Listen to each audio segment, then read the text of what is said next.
Luto-luto na naman tayo mga kakusina. Nagluto tayo ng stir-fried chicken with Chinese cabbage. Ganito lang kasimple ang gawin natin.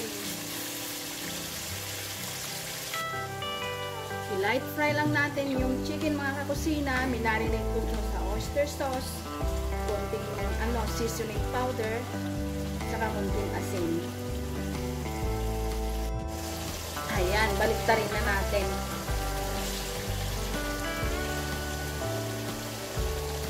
Ang bango. Ang bango siya.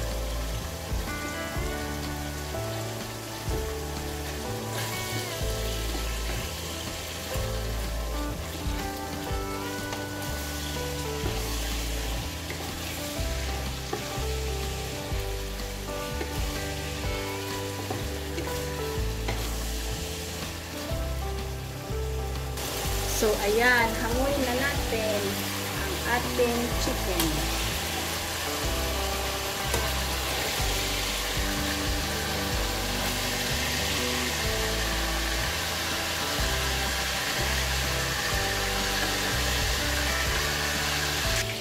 Sim na kawali, lagay natin yung bawang. Isutay lang natin siya hanggang maging golden brown. Then, isunod natin ang sibuyas. Gisa-gisa lang hanggang lumabas yung kanyang aroma. So, simple lang to mga kakusina. Kapag nagisa na, ilagay na natin yung ating manok.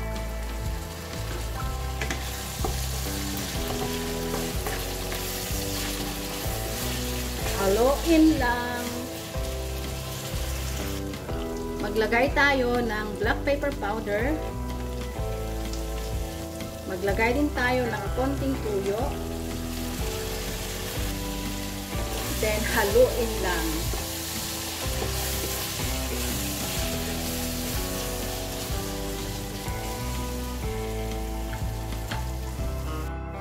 Dito pala mga kakusina, mayroon na akong na-boil na Chinese cabbage. So, ayan. At ilalagay na natin.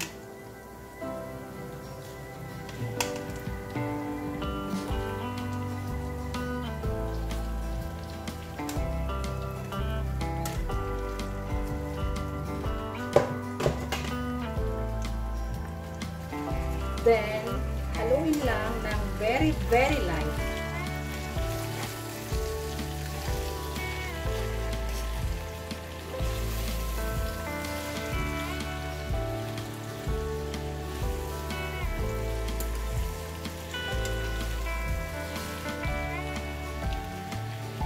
Maglalagay na rin ako ng seasoning powder, light soya sauce, at saka oyster sauce.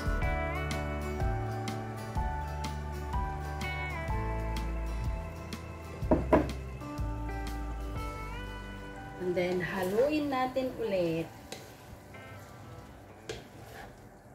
hanggang mag-mix yung ating mga inilagay na mga pampalasa.